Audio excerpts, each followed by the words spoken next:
So guys, आज जो topic हम पढ़ने वाले हैं that is channel of distribution. So channel of distribution का मीनिंग करने से पहले मैं एक जनरल सा क्वेश्चन पूछती हूँ आपसे कि हमारे आसपास हमारे घर में बहुत सारी चीज़ें होती हैं, ठीक है? तो ये जो सारी चीज़ें हमारे घर में अवेलेबल हैं, क्या ये सारी चीज़ें हमारे ही शहर में मैन्युफैक्चर होती हैं जो हमें इतनी इजीली मिल जाती हैं, है ना? ऐसा तो नहीं है कि जो भी हमारे घर में चीज़ें अवेलेबल है उन सबकी फैक्ट्री या उन सबकी कंपनी हमारे ही शहर में है, ऐसा तो नहीं है। लेकिन फिर भी वो हमें बहुत इजीली मिल जाती है, हमें उनको लेने के लिए कहीं जाना नहीं पड़ता। तो ऐसा कैसे पॉसिबल होता है ना? कैसे होता है? कभी हमने सोचा है इस बारे में कि कैसे ऐसा पॉसिबल होता है? वो इसलिए होता है कि कंपनी चाहे कहीं पे भी है, वो मैन्युफैक्चरिंग करती है अपने जहाँ पे भी उसका प्लांट होता है, जहाँ पे भी उसकी कंपनी होती है, वहाँ पे वो मैन्युफैक्चरिंग करती है और वो कस्टमर्स तक पहुँचाने के लिए एफर्ट्स करती है कि वो अपने कस्टमर्स तक उस प्रोडक्ट को कैसे पहुँचाएगी। ठीक है? तो जिस चैनल से, जिस तरीके से, जिस वे से, जिस रास्ते को वो क्रॉस करती है अपने प्रोडक्शन यूनिट से अपने कस्टमर्स तक पहुंचने के लिए, उसको हम बोलते हैं चैनल ऑफ डिस्ट्रीब्यूशन। फाइन। जैसे एग्जांपल लीजिए, मैंने बोला कि एक कंपनी है जो कि शिमला में है, ठीक है? अब उस कंपनी का, ये कंपनी जो ओनर है, जो मैन्युफैक्चरिंग कर रहा है, शिमला में कर रहा है, ठीक है? तो शिमला में मैन्युफैक्चरिंग हो रही है और जो कस्टमर्स हैं वो चंडीगढ़ के हैं, ठीक है? चंडीगढ़ में इसके कस्टमर्स हैं। तो कंपनी जो शिमला में है ये चंडीगढ़ तक कैसे अपने सामान को अपने कस्टमर्स तक पहुंचा रही है, that is channel of distribution. ठीक है? मतलब किस तरीके से वो डिस्ट्रीब्यूट करा रही है अपने प्रोडक्ट को, उसको हम बोलते हैं चैनल ऑफ डिस्ट्रीब्यूशन। कैसे करवा रही है, कौन कौन लोग इसमें इन्वॉल्व होंगे, वो सब कुछ क्या होगा, चैनल ऑफ डिस्ट्रीब्यूशन। कई बार कंपनी क्या करती है, डायरेक्ट, जैसे कि ये कंपनी है, ठीक है, ये डायरेक्ट अपने कस्टमर्स को सामान डिलीवर करवाती है, फाइन। लेकिन हर बार वो पॉसिबल नहीं हो सकता और हर गुड्स में भी वो पॉसिबल नहीं हो सकता। तो इसलिए कंपनी को क्या करनी पड़ती है, कंपनी को कुछ लोगों की हेल्प लेनी पड़ती है। वो क्या करती है, बीच में होलसेलर्स को रखती है, ठीक है, रिटेलर्स को रखती है, फाइन। और यहाँ से प्रोसेस क्रॉस होके कस्टमर्स तक पहुँचता है। जैसे कि सपोज मैंने बोला कि शिमला में कंपनी थी, ठीक है? अब शिमला से जो मैन्युफैक्चरिंग हुई उसको क्या किया, बहुत अच्छी क्वांटिटी में, बहुत बल्क में होलसेलर्स ने क्या कर लिया, परचेज कर लिया, फाइन। अब होलसेलर्स ने परचेज कर लिया, परचेज करके उन्होंने क्या किया, रिटेलर्स को दे दिया। रिटेलर्स मतलब जो हमारे शॉपकीपर्स होते हैं उनको दे दिया, फाइन। होलसेलर्स ने बहुत सारी बल्क क्वांटिटी में इनसे लिया, उसी क्वांटिटी में से, जैसे ये पूरा का पूरा बॉक्स था, इस होलसेलर ने परचेज कर लिया, ठीक है? इस बॉक्स में से बहुत सारी क्वांटिटी में इस रिटेलर ने क्या किया, परचेज कर लिया, फाइन। अब इस रिटेलर के से प्रोडक्ट जाएगा कस्टमर के पास। वो कस्टमर की विश है, वो 1 यूनिट लेना चाहता है, वो 2 यूनिट लेना चाहता है। अब सपोज लेज है ना? लेज का पैकेट आता है, हम लोग सब कोल्ड ड्रिंक लेते हैं, चिप्स लेते हैं, हमें इवनिंग में या कभी भी हमें क्रेविंग होती है तो हम ये कोल्ड ड्रिंक चिप्स मंगवाते हैं जब। तो क्या ये इतना इजीली हमें ऐसे जैसे मिल रहा है, तो क्या ये पॉसिबल होता अगर बीच में मिडल मैन या होलसेलर्स या रिटेलर्स ना होते तो, है ना? तो हमें तो फिर वहीं जाना पड़ता जहाँ पे इसकी मैन्युफैक्चरिंग हो रही है, तो फिर हम मे बी उस चीज़ को ले ही ना पाते, फाइन। तो मिडलमैन, रिटेलर्स, होलसेलर्स की हेल्प से क्या होता है कि हमारा जो डिस्ट्रीब्यूशन है वो प्रॉपर हो जाता है। मतलब हमारा जो प्रोडक्ट है वो हमारे कस्टमर्स के पास ईजिली हमारे प्रोडक्शन यूनिट से और हमारे कस्टमर्स जहाँ पे भी बेस्ड हो वहाँ तक उन तक ईजिली पहुँच जाता है। नाउ अब इसको एक प्रॉपर बुक के डेफिनेशन में इसका मीनिंग देखते हैं कि चैनल ऑफ डिस्ट्रीब्यूशन होता क्या है। So distribution channel represent the chain of business और intermediators through which the final buyer purchase a good और सर्विस। डिस्ट्रीब्यूशन चैनल क्या है, एक ऐसी चेन है, ठीक है, किसकी, बिजनेस की, जिसके थ्रू हम फाइनल जो हमारा जो गुड्स है वो हमारे कस्टमर्स तक पहुंच जाते हैं, ठीक है? तो डिस्ट्रीब्यूशन चैनल क्या है, it is a way, it is a path जिसके थ्रू हमारे जो प्रोडक्ट्स हैं वो मूव करते हैं प्रोड्यूसर से, जैसे कि मैंने बताया कि ये प्रोड्यूसर है और इस प्रोड्यूसर से हमारे जो प्रोडक्ट हैं वो कस्टमर्स के पास पहुंच जाते हैं। तो प्रोडक्ट जो है वो मूव करता है प्रोड्यूसर से अल्टीमेट कस्टमर्स तक। तो वो जो रास्ता होता है, वो जो रूट है, वो जो पाथ है, ठीक है, उसको ही हम बोलते हैं डिस्ट्रीब्यूशन चैनल। तो ये यहाँ से यहाँ पहुँचने के लिए जो भी बीच में मिडल मैन आया, ठीक है, रिटेलर आया, ठीक है, होलसेलर्स आए, तो ये सब क्या है, ये सब पाथ है जो इस चीज को या इस मैन्युफैक्चरिंग प्लांट से यहाँ तक प्रोडक्ट को पहुंचवा रहे हैं। ठीक है, तो it is through distribution channel that business are able to deliver their products to customer. तो हमारे जिस डिस्ट्रीब्यूशन चैनल की वजह से ही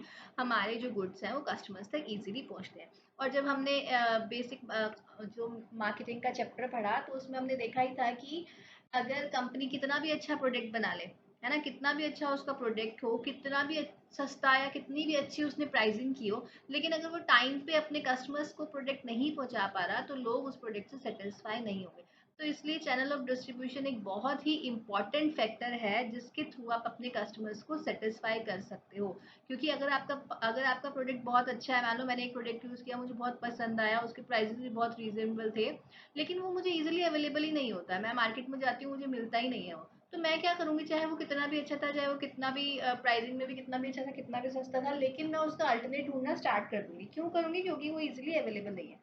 तो इसीलिए ही कंपनी अपने डिस्ट्रीब्यूशन चैनल पे बहुत ध्यान देती है ताकि वो अपने गुड्स को टाइमली अपने कस्टमर्स तक पहुंचा सके।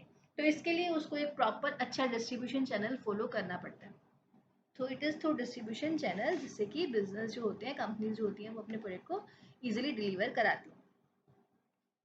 अब देखो डिस्ट्रीब्यूशन चैनल कैसे चलता है। एक तो सबसे पहला ये है कि प्रोड्यूसर ने गुड्स को बनाया, ठीक है, और डायरेक्ट अपने कस्टमर्स तक पहुंचा दिया, इसको हम बोलते हैं डायरेक्ट चैनल, जहां पे कोई भी मिडलमैन इन्वॉल्व नहीं होता। ठीक है, कोई भी मिडलमैन इन्वॉल्व नहीं होता, this is a direct channel जहाँ पे कोई भी मिडलमैन इन्वॉल्व नहीं है। या फिर कंपनी क्या करती है, अपने प्रोडक्ट को रिटेलर्स तक पहुंचवाती है। ठीक है, रिटेलर्स अपनी शॉप पे उसको रखते हैं, अपने पास उसको संभालते हैं, अपने वेयर हाउस में उसको स्टोर करते हैं, और जब भी कस्टमर्स की रिक्वायरमेंट आती है तो उसके हिसाब से वो उनको बेच देते हैं। फाइन। या फिर कंपनी क्या कर सकती है, ये प्रोड्यूसर है, ये कंपनी है जो प्रोड्यूस कर रही है, ये बीच में होलसेलर्स को रखती है। होलसेलर्स इनसे बल्क में सामान परचेज कर लेते हैं अच्छी खासी क्वांटिटी में। अब ये होलसेलर्स ने क्या किया, जो इतना सारा बल्क में सामान लिया था उसमें से रिटेलर्स को वो सामान डिस्ट्रीब्यूट कर देते हैं। ठीक है, रिटेलर्स भी ऑब्वियसली अच्छी खासी क्वांटिटी में इनसे सामान ले लेते हैं। अब रिटेलर्स के पास से क्या होता है, जो प्रोडक्ट होता है वो अल्टीमेटली कस्टमर्स तक पहुंच जाता है। फाइन। अब हम बोलेंगे कि कंपनी फिर, अब सपोज एग्जांपल लो कि एक प्रोडक्ट जो था वो प्रोड्यूसर को 90 रुपीज़ का पड़ रहा था। ठीक है, अब यहाँ पे क्या हो रहा है, ये प्रोडक्ट 90 रुपीज़ का जो पड़ रहा था वो कस्टमर्स को प्रोड्यूसर से, क्योंकि डायरेक्ट कस्टमर्स तक जा रहा है, तो भाई प्रोड्यूसर ने 90 रुपीज़ का बनाया और 10 रुपये अपना प्रॉफिट मार्जिन रख के 100 रुपये में कस्टमर्स को प्रोवाइड करा दिया। ठीक है, तो इजीली कस्टमर को मिल गया, 10 रुपये का प्रॉफिट मार्जिन प्रोड्यूसर ने रखा। लेकिन अब फर्स्ट केस में अगर हम देखें तो क्या होगा, प्रोडक्ट बना 90 रुपीज़ का, होलसेलर जब बीच में इन्वॉल्व हुआ है तो भाई फ्री में तो नहीं होगा, कुछ तो कमाएगा। ये क्या करेगा, 100 रुपये में आगे इसको मतलब सॉरी, प्रोड्यूसर ने जब इसको दिया तो 100 रुपये में दिया था होलसेलर को, है ना, क्योंकि प्रोड्यूसर ऑब्वियसली कुछ तो कमाएगा। ठीक है, तो प्रोड्यूसर ने होलसेलर को 100 रुपये में दिया, अब होलसेलर भी कमाने के लिए बैठा है तो वो बिल्कुल फ्री में तो आगे रिटेलर को नहीं देगा, कुछ तो कमाएगा। अब ये क्या करेगा,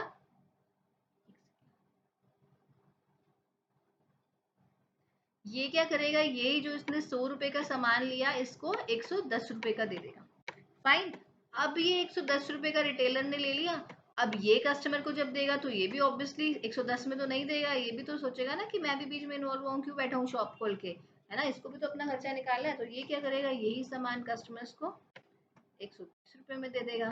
तो यही प्रोडक्ट जो हमारा कंपनी से 90 रुपीज़ का प्रोड्यूस हुआ, है ना, ये चलते चलते जब कस्टमर्स तक पहुंचा तो because of the middle man ये क्या हो गया, ये हमें, जो कि हमें 100 रुपये में मिल सकता था, जो यहाँ हमें डायरेक्ट चैनल से 100 रुपये में मिल रहा था, लेकिन क्योंकि हम इनडायरेक्ट चैनल के थ्रू गए तो ये हमें 120 रुपीज़ का मिला। फाइन। तो डिस्ट्रीब्यूशन चैनल की वजह से ऑब्वियसली कॉस्ट तो इंक्रीज हो जाती है, लेकिन ऑन द अदर एंड अगर हम देखें तो हमें एडवांटेज भी मिलता है। अब ऐसा तो पॉसिबल नहीं है, सपोज मैं बोलूँ कि दार्जिलिंग की टी है, ठीक है, ये यहाँ पे प्रोड्यूस हो रही है दार्जिलिंग में, तो भाई अब मुझे तो 100 रुपये में ही चाहिए, मैं तो इससे भी नहीं लूंगी, इससे भी नहीं लूंगी, मुझे तो 100 रुपये में ही चाहिए, तो मैं तो डायरेक्ट यहाँ जाऊंगी। तो क्या मैं यहाँ पे फ्री में पहुंच जाऊंगी? मुझे जाने आने की भी तो कॉस्ट लगेगी ना, है ना। इतने इजीली मुझे जैसे ये अवेलेबल हो रहा है, तो उसके लिए हमें कन्वीनियंस भी तो मिल रही है ना। अगर हम उसके लिए 120 रुपीज़ दे रहे हैं तो हमें कन्वीनियंस भी तो मिल रही है, हमें कहीं जाने की जरूरत नहीं पड़ रही। हम कहीं पे भी हैं, हम अपने ही शहर में, अपनी ही सिटी में इजीली उस प्रोडक्ट को ले रहे हैं। तो इसलिए डिस्ट्रीब्यूशन चैनल का जो रोल होता है वो बहुत इंपॉर्टेंट होता है, ठीक है। हर बार ऐसा पॉसिबल नहीं हो सकता कि प्रोड्यूसर जो है वो डायरेक्टली अपने कस्टमर्स को प्रोडक्ट्स जो है वो इजीली अवेलेबल करा दे। तो इसलिए हमें डिस्ट्रीब्यूशन चैनल को फॉलो करना पड़ता है। So this was all about meaning of distribution channel. Again मैं रिपीट कर देती हूँ कि डिस्ट्रीब्यूशन चैनल क्या होता है। जैसे नाम से ही क्लियर होता है कि डिस्ट्रीब्यूट करने का चैनल होता है। डिस्ट्रीब्यूट मतलब अपने कस्टमर्स तक प्रोडक्ट पहुंचाने का चैनल होता है। कंपनी डिसाइड करेगी कि वो किस चैनल को फॉलो करना चाहती है अपने प्रोडक्ट को इजीली कस्टमर्स तक प्रोडक्ट को पहुंचाने के लिए। अल्टीमेटली हर कंपनी चाहती है कि उसके कस्टमर्स खुश होने चाहिए, सेटिस्फाई होने चाहिए। तो हर कंपनी अपने तरीके से एफर्ट करती है और उसके लिए वो चाहती है कि क्योंकि हमारा जो प्रोडक्ट है वो इजीली कस्टमर्स तक पहुंचना चाहिए, उसके लिए वो एक चैनल को फॉलो करती है। उस चैनल में होलसेलर्स, मिडलमैन, रिटेलर्स इंक्लूड हो जाते हैं जब, तो हम उसको डिस्ट्रीब्यूशन चैनल बोल देते हैं। Now what is the importance of distribution channel? वैसे तो मैंने मीनिंग में ही बहुत सारी इंपॉर्टेंस बता दी है, बट हम थोड़ा सिस्टमेटिक वे में पॉइंट्स में इसको पढ़ लेते हैं। सबसे जो इम्पोर्टेंट है डिस्ट्रीब्यूशन चैनल की इम्पोर्टेंस का first point, that is timely delivery of products.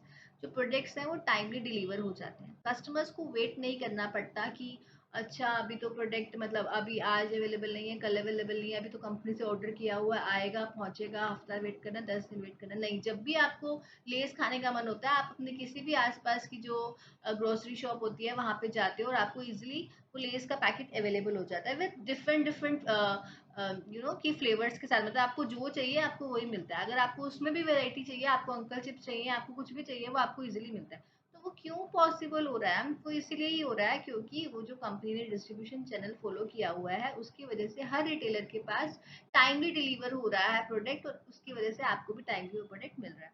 तो डिस्ट्रीब्यूशन चैनल जो होता है वो हेल्प करता है प्रोडक्ट की इजिली अवेलेबिलिटी कराने के लिए, टाइम पे अवेलेबिलिटी कराने के लिए कस्टमर्स के पास। तो distribution channel helps in the delivery of products to customers on the right time. Second is promotion of goods. Goods का प्रमोशन भी होता है। अब क्या होता है, देखो होलसेलर्स जब अपने पास सामान ले लेते हैं तो वो भी तो यही चाहेंगे ना कि ये सामान हमारा जल्दी से जल्दी सेल हो जाए, है ना। मैं एक प्रोड्यूसर हूँ, मेरे पास से तुमने एक सामान परचेज कर लिया बल्क में, क्योंकि तुम होलसेलर हो तो तुम बल्क में सामान को परचेज करते हो। तो तुमने बल्क में परचेज कर लिया, अब तुम उसको रखना तो नहीं चाहोगे अपने पास ज़्यादा से ज़्यादा टाइम, आप यही चाहोगे कि जल्दी से जल्दी वो स्टॉक जो है आपका सेल आउट हो जाए। तो इसलिए आप भी एफर्ट करते हो कि कस्टमर्स को आपके प्रोडक्ट के बारे में पता चले कि क्या प्रोडक्ट है, क्या स्पेसिफिकेशन है, क्या बेनिफिट्स हैं।